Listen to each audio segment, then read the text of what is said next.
കേന്ദ്ര സർക്കാരിനെതിരായ പ്രക്ഷോഭം കേരളത്തിന്റെ അതിജീവനത്തിന് ആണെന്നും മുന്നോട്ടു പോക്കിനും വേണ്ടിയാണെന്നും മുഖ്യമന്ത്രി പിണറായി വിജയൻ. ആരെയും തോൽപ്പിക്കാനല്ല, അർഹതപ്പെട്ടത് നേടിയെടുക്കാനാണ് സമരമെന്ന് മുഖ്യമന്ത്രി പറഞ്ഞു. കേന്ദ്രത്തിനെതിരായ കേരള സർക്കാരിന്റെ സമരം നാളെ ജന്തർ മന്ദറിൽ.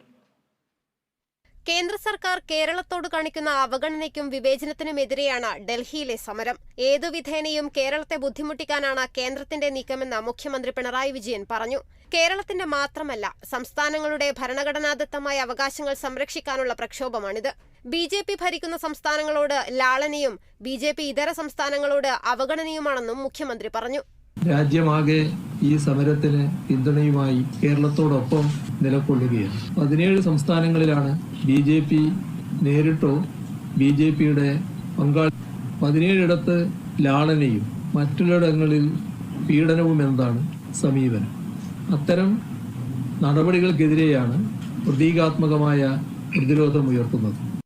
കേന്ദ്രം സാമ്പത്തിക ഫെഡറലിസത്തെ തകർക്കുന്നുവെന്ന് മുഖ്യമന്ത്രി ആരോപിച്ചു. സംസ്ഥാന പദ്ധതികൾ കേന്ദ്രത്തിന്റേതായി ബ്രാൻഡ് ചെയ്യുന്നുവെന്നും ഇത് അംഗീകരിക്കാനാകില്ലെന്നും അദ്ദേഹം വ്യക്തമാക്കി.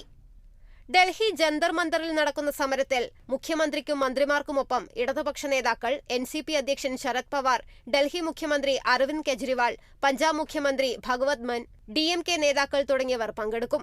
അതേസമയം സംസ്ഥാന സർക്കാരിന്റെ കെടുകാര്യസ്ഥതയെ ആരോപിച്ച് UDF സമരത്തിൽ നിന്ന് വിട്ടുനിൽക്കും. News desk, Kerala Vision news.